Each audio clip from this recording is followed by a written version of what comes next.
Hello, I'm Helen Hughes. Holidaymakers at Shoal Bay are angered by the tons of sand that have been dumped on this stretch of beachfront. The sand is from a dredging operation at Nelson Bay. Residents say it's an eyesore that has ruined the beach. Join Ray Deneen and Anna Manzoni for all the news tonight at 6.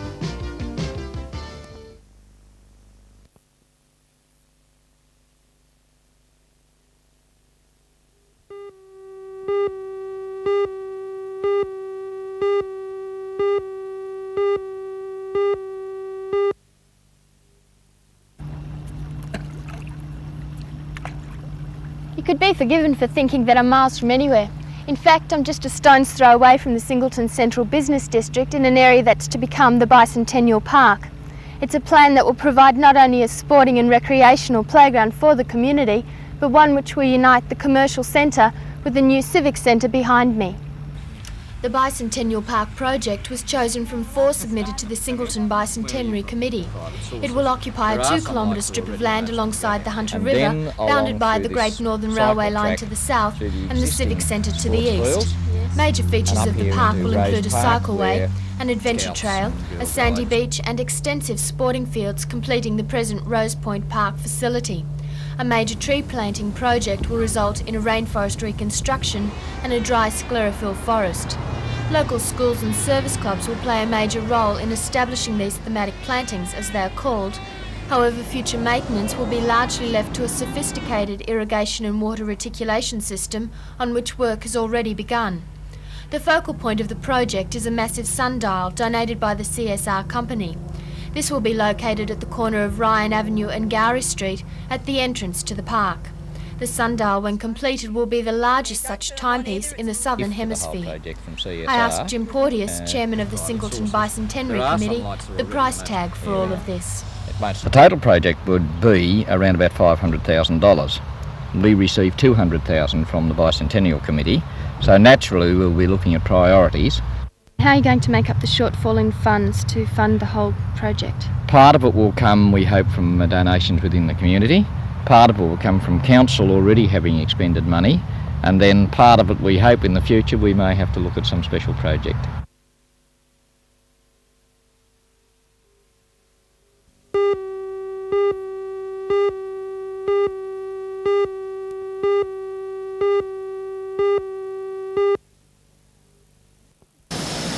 Mr Fisher arrived in Rutherford this morning en route to Raymond Terrace to speak to a group of servicemen about what the National Party sees as the implications of the fringe benefits tax. His colleague, though, John Sharp, had a much higher profile visit. Earlier this week, the State Minister for Health, Barry Unsworth, got wind of Mr Sharp's intention to visit the Hunter Drug Advisory Service. Mr Unsworth accused the chairman of the Opposition Drug Task Force of politicking and banned him. The Minister later relented, allowing Mr Sharp to see the centre, but any probing questions wouldn't be answered. As a result, Mr Sharp's meeting with the director of the service, Raoul Walsh, turned into a media event. As long as you understand some of the questions the opportunity to ask will be limited to the answer that I receive. Is that correct? I've been told that I can talk to you about the services that the Hunter Drug Advisory Service currently provides. So will be the sort of topic of the discussion.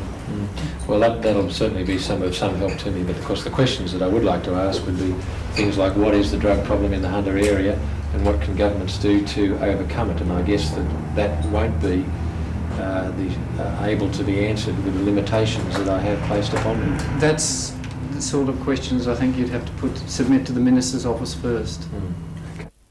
After the short discussion with Mr Walsh, Mr Sharp described Mr Unsworth's intervention as an assault on democracy. If you're going to have democracy working properly, then you need to have an effective opposition. If an opposition is going to be effective, it has to have proper policies. The only way it's going to get proper policies is by going to experts at the street level or the industry level, and by denying me, as chairman of the Coalition Drug Task Force, the opportunity of getting that advice, then he is really playing around with democracy and doing it a great disservice.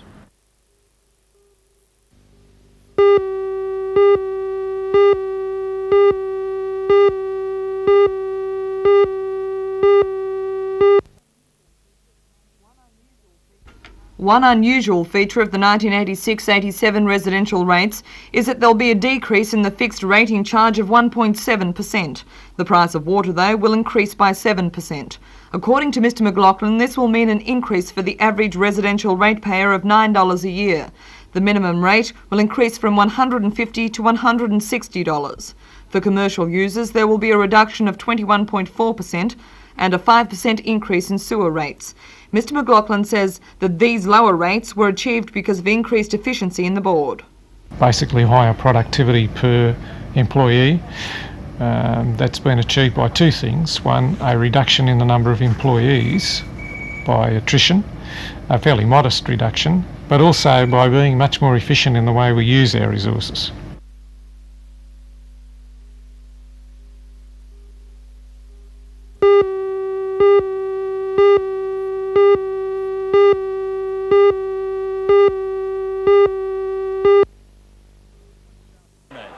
For the 20,000 or so fans that packed the ISC today, there was no end to the attractions.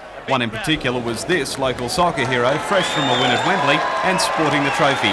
Craig Johnson and the coveted FA Cup were at the match to promote Sport Aid, a new campaign by pop star Bob Geldof to raise money for famine relief.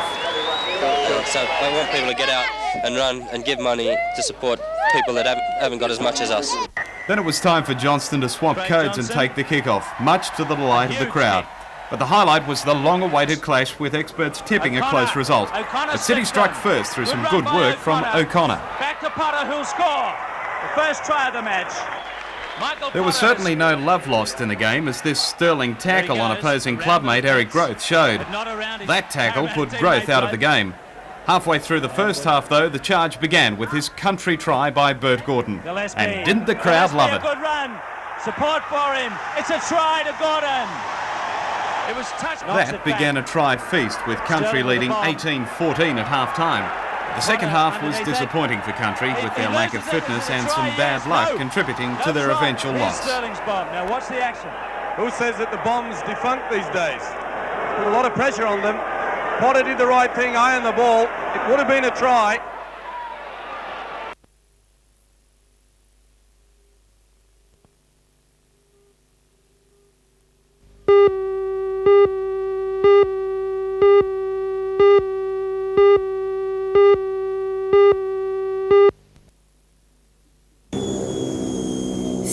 Delegates arrived from Canberra at the Williamtown Airport today to begin a 9-day study trip of the region.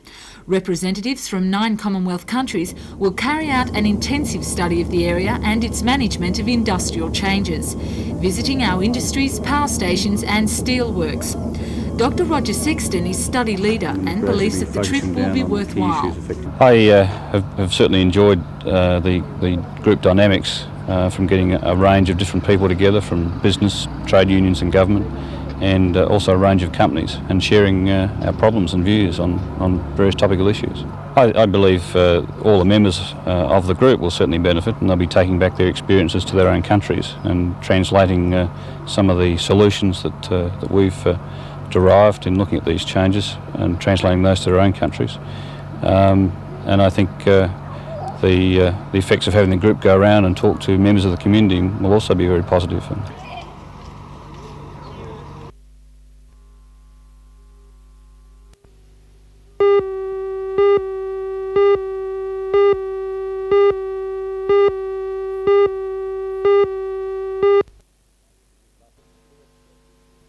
But I think the first step is that they will be looking at the indicative plan to see whether they're likely to consider that the approved market in that indicative plan is one that they consider to be a good market to aggregate. But if they don't want to aggregate, that is, if all of the licensees in the approved market area say we do not want to aggregate, we want to go down the MCS route, well, that is a matter for them, if all of them make that choice. However, because of the provision that a single station in an approved market can decide policy, Regional Television Australia accused Mr Duffy of proposing an Alice in Wonderland business environment. Mr Ken Stone, the Chief Executive of RTA, was also critical that all new services would be on more costly UHF. Mr Stone claimed the new plan now panders to capital city networks, once a point of argument between Mr Duffy and Prime Minister Hawke. I always favoured aggregation, but in a more progressed way, that is, moving to aggregation by multi-channel. There was some view around that you move more quickly to aggregation. This proposal came after further consultation with the industry, the one we're talking about now, and meetings of officials from the various departments, and it is, in fact, I think, a better plan than the plan that was put forward initially by me, and certainly a better plan than the one that was put forward by Mr Hawke. I think it is not so much a compromise between the position of the two of us, but it's a better proposal.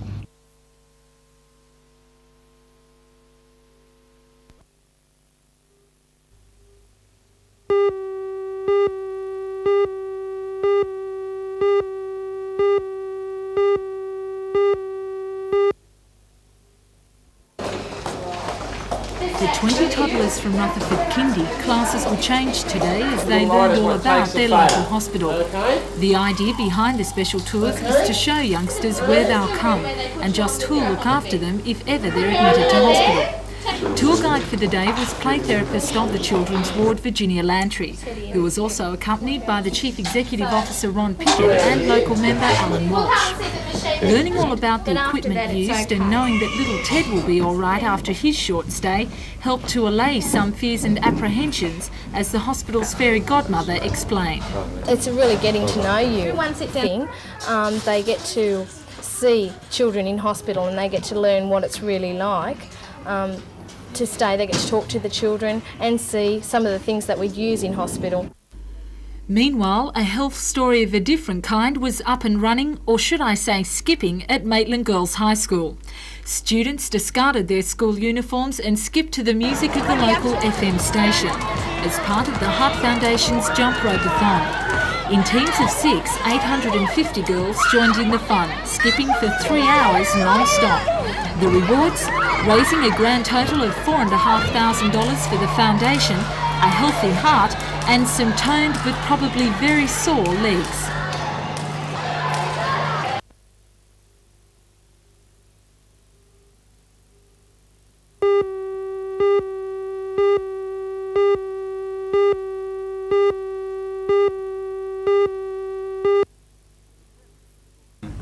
The chairman of the Liberals Parliamentary Health Committee, Ron Phillips, visited Gosford, Wyong and Morisset hospitals today. Two questions arise out of that. Several wards Firstly, and told many of the nurses' grievances. After His main areas of visiting interest some were of the progress wards of the today implementation of the Richmond and talking report to and the screening staff, of patients for a AIDS severe and question infectious has to be diseases. raised as to the He suitability says it's a problem of because a the number nurses of those suspect patients many being patients have AIDS or other returned to infectious the community diseases, but they from can't screen to find out the understaffed extent of the institution. problem.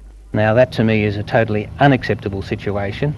It doesn't do the patients any good, and it certainly doesn't do the community any good, especially when under the Richmond report many of those patients are going to be returned back to the community. Now surely we have to have, as a matter of priority, a set of clear guidelines so that the staff at these institutions know exactly what they can do in terms of what patients they can test for AIDS, and then what are they going to do if they find a patient that is AIDS positive, how are they going to look after them? The local branch of the Nurses Association is similarly concerned about the problem, and like the Libs, they say a government policy for the screening should be drawn up. We have been trying for 9 months to get something positive done about it. When we started off, it was a simple request to test a few people here who we thought were high risk. It turned out after researching it that it was a much wider problem. In fact, we were told to take it up at a state level because it involved all of the fifth schedule system.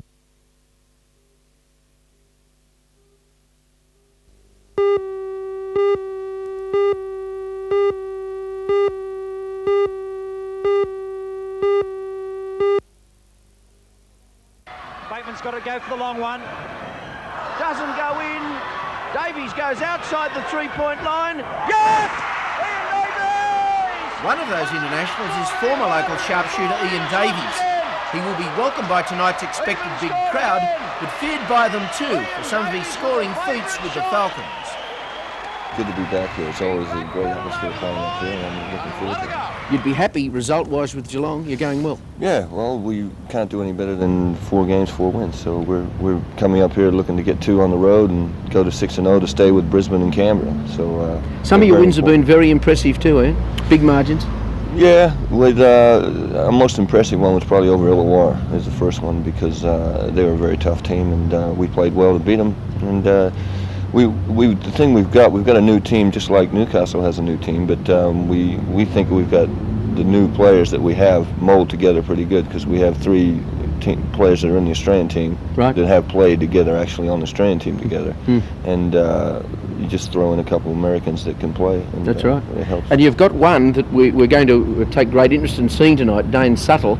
And apparently he's not too subtle with his scoring. He really bangs them in quite pronounced. He is a very good shooter. He is the only player over here that's played legitimately in the professional ranks in the States. He played 1 year over there. And you'll see tonight why.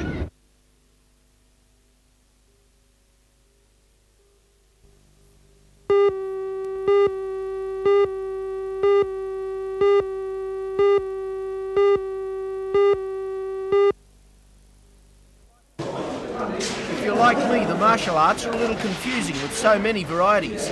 This style dates back a long while and has the unusual name of Wing Chun, and here's why. Michelle, I believe this style of Kung Fu was invented by someone of your own size a few centuries ago. She's actually a small Buddhist nun by the name of May, and Wing Chun was actually named after her most gifted student, Yim Wing Chun, and that's how it all started. How does it vary from other styles of martial arts that we probably know more about? Okay, a lot of martial arts that you all know are hard blocking styles, a lot of kicking. We mainly work on deflection of punches and deflection of kicks and things like that. We've got 85% handwork, which are punches to the faces and to the body, of course. A lot of elbows and short, sharp movements. Footwork's only about 15%, mainly low kicking and to the groin, of course. And you're expecting this style to really blossom, I suppose you could say, in the Newcastle area? In Newcastle, yes. There's a need for martial arts up here. Since we've started, it's been, you know, Wing Chun, where are you? And now that we're here, we've got an influx.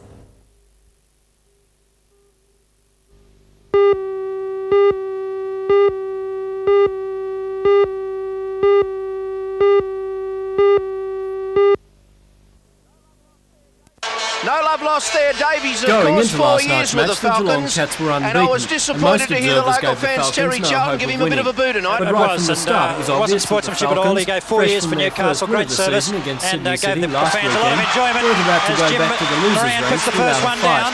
Broken nose guard and all. 2-0 Falcons lead. This is that man Suttle. We'll watch for him, the number 10 in the Navy Blues. Down on the boards goes Brad Dalton, the number 14. Upended by the defence. It's going to be tough, this. The Falcons see, that was the ruling. The Cats came back in the second quarter, and early in the third they took the lead. In the remainder of the third and final quarters, the Falcons fought back and put the result beyond doubt with their best performance of the season. Wayne McDaniel was clearly the man of the match, scoring 41 points and securing a very impressive 15 rebounds. The final score read Falcons 152 to the Cats 126. Next weekend, the Falcons play the Adelaide 36ers at Broadmeadow.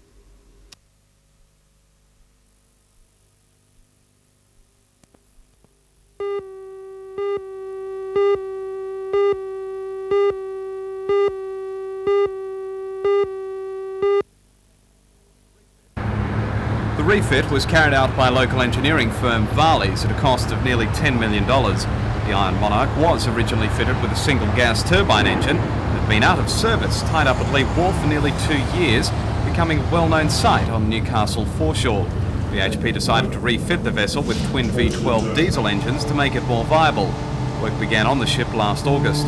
Varley's have also fitted a new stowage system using magnets to move the 30-tonne steel billets into the hold. BHP is planning to use the Monarch between Port Kembla and Western Port in Victoria to carry steel. Despite the recent drop in world oil prices, Varley's say the new twin diesels, which generate 4,000 kilowatts of power, will be far more economical than the old gas turbine. Another ship, the Union Rotoiti, will be berthing in the floating dock for a week-long engine check, while the Iron Monarch will undergo its sea trials in the next 4 weeks before going into service.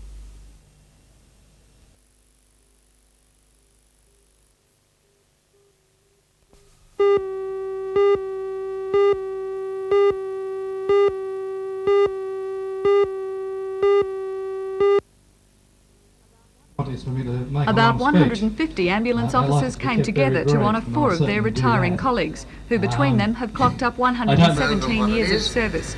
Alec Brannan, Jim Anderson, Vince Chalkley and Terry Byron have all worked at bases throughout the Newcastle and Hunter region.